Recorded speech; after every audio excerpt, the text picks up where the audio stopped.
गौचारण एक ऐसी लीला, ऐसा समय काल है, इसमें ठाकुर जी मिलते ही मिलते हैं। नंदगांव में एक महाराज जी रहते थे, तो वो महाराज जी का नियम था कि वो रोज जो मधुकरी लेकर के आते थे ब्रजवासियों के यहां से, उसमें से थोड़ा सा अंश निकाल करके और बाहर पधरा देते थे। तो जो जहां उनकी कुटिया थी वहां आसपास कुछ कुकर आदि, कुत्ते आदि घूमते थे, वो लोग पा लेते थे। कुछ वर्षों तक उन महाराज जी का यही क्रम चलता रहा। मधुकरी लाते, थोड़ा अंश बाहर छोड़ देते। एक विशेष कुकर था, वही पाता था उसको। कुछ दिन के लिए महाराज जी कहीं चले गए। कुछ दिन बाद जब लौट करके आए तो रात्रि में रोने की आवाज आने लगी। तो वो महाराज जी बोले, भाई कौन रो रहा है? कुटिया के बाहर तो कोई दिख नहीं रहा, रो कौन रहा है? तभी एक आवाज आई और उसने कहा कि महाराज मैं एक प्रेत आत्मा हूं और मैं प्रेत बन गया हूं। आपसे ही मेरा उद्धार होना लिखा था, इसलिए मैं कुकर बन के आता था और आपके मधुकरी के बाद जो आपका उच्छिष्ट होता था उसको पा रहा था। मैं कुछ अंश और पाना था, वो पाते ही मेरी मुक्ति हो जानी थी, पर आप पता नहीं कहां चले गए तीर्थ यात्रा के लिए, मेरे वो अंश रह गए हैं और अब मैं फिर से प्रेत योनि में भटक रहा हूं। तो महाराज जी बोले, तुम कैसे प्रेत योनि से मुक्त हो गए? बोले, आप अपने भजन के बल से अगर मेरे ऊपर जल छिड़क दोगे तो मैं प्रेत योनि से मुक्त हो जाऊंगा।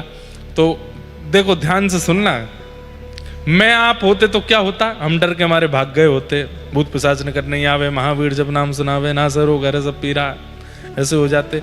लेकिन भाई जिसके चित्त में कृष्ण मिलन की विरह होती है ना, वो कैसे होते हैं? महात्मा जी से प्रेत कह रहा है कि आप थोड़ा सा अपने भजन का बल मुझ पर अगर छिड़क दोगे तो मैं प्रेत योनि से मुक्त हो जाऊंगा। तो महात्मा जी बोले, छिड़क दूंगा लेकिन एक शर्त है। बोले, क्या? तुम प्रेत हो ना? बोले, हाँ। हमने सुना है प्रेतों को पता होता है कि भगवान कहाँ है, ये बताओ भगवान कहाँ है? बोले, भगवान ये क्या पूछ रहे हैं? बोले, वही पूछ रहा हूं, हमको भी हाँ इतने वर्ष हो गए भजन करते करते, पता नहीं कितना समय लगेगा ठाकुर जी के दर्शन में। ये नंदगांव के नंद नंदन कहाँ हैं तुमको पता है? क्योंकि प्रेत भाई चोर जो होते हैं उनको पता होती है कि पुलिस का राउंड कहाँ चल रहा है, वहां नहीं जाना है। जहां पर पुलिस राउंड लगा रही है वहां जाके चोरी करेंगे तो मरेंगे।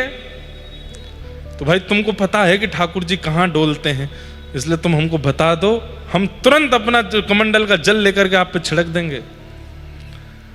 बोले, भगवान ये कैसा प्रश्न कर लिया? बोले, नहीं नहीं बताओ। बोले, पिछले दिन हम प्रेतों की मीटिंग हुई थी तो उसमें पता चला कि आजकल ठाकुर जी एक नंदगांव का ग्वारिया है, वो गैया चरा करके लौटता है, उसकी गायों के झुंड के बीच में छोटे से गोपाल जी बन करके जाते हैं और उसकी गाय हाँकते हैं।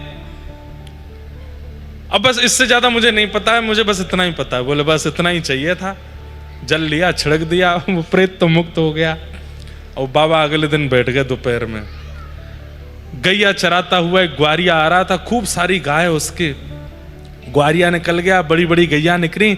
जैसी छोटी छोटी मछली और बछियाओं का आया, तभी क्या देखते हैं, एक नन्हा सा गोपाल, ऊंची धोती पहनी है, सिर पर स्वाफा पहना है, छोटी सी छड़ी हाथ में लगी है और हो करते भय हाँकते हुए छोटी छोटी बछियाओं को धीमे धीमे छड़ी से स्पर्श करते हुए हाँक रहा है।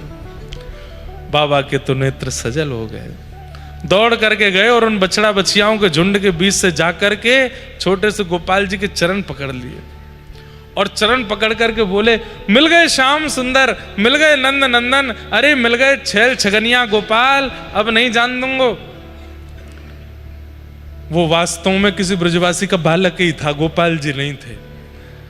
अब वो बालक तो रोवे, अरे मैया देख मुकु बाबा ने पकड़ लियो, मैया देख ये बाबा मुकु पकड़ के ले जाएगो, अरे मैया मेरी कयो करती, वन में मत जाइयो, बाबा थैला में धर के ले जाएगो, आज बाबा मिल गो मुकु थैला में धर लेगो।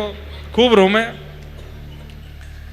लेकिन वो बाबा नहीं छोड़े। अरे तुम चाहे जितना रो, चाहे तुम यशोदाएं बुलाओ, चाहे देवकी, आज नहीं छोड़ूंगो, आज बहुत दिनों बाद मेरे हाथ पड़े हो। अरे कहाँ चलो जाएगो? नेक मेरे हृदय से लग जाओ, नेक मेरे गाल छू दो, नेक मुझे बाबा कह के बोल दो और यूं कह दो, दई तो को मुक्ति, बस और कछु नहीं चाहिए। और वो छोटा सा बालक, वो तो रोवे से रोवे चीख है। बाबा के तो बिल्कुल मत रो, अरे देखो कैसे मोटे मोटे आंसू, लाला नाटक मत करो, ये सब तुम्हारे नाटक है, हमें पता है। नेक हाथ धर दो। और रोता हुआ वो बालक हाथ धर रहा है, यूं कहो बाबा। अब रोते रोते ठाकुर जी बाबा, और ठाकुर जी थोड़ी है, वो तो बेचारों कोई ब्रजवासी बालक है। बोले अपने दोनों सिर, दोनों चरण मेरे सिर पर पधरा दो। नीचे सर रख दिया, और वो बालक रोते रोते अपने चरण पधरावे, और यूं के वो मेरे सिर पे हाथ धर कर दो। बोले मुक्ति दई। और वो बालक बेचारो रोते रोते के पहले मुंह तो छोड़, वो मेरी मैया के पास जान दो। बोले नहीं छोड़ूंगो, पहले कहो मुक्ति दई। छोटो बालक मचल गयो, जोर जोर से मैया मैया चिल्लाने लगो। तो वो बाबा बेचारे बड़े व्याकुल हो गए। समझ गए ठाकुर जी मेरे भजन में ही कमी है, मेरे भजन में ही अभी रुकावट, मेरे भजन में इतनी योग्यता नहीं जो आप मुझको मुक्ति नहीं दे रहे हो, यही मारे चिल्ला रहे हो, रो रहे हो। नाथ अब मैं प्राण त्याग दूंगो, आप चाहो ना मैं आपको छोड़ दूं, ठीक है मैं छोड़ दूंगो।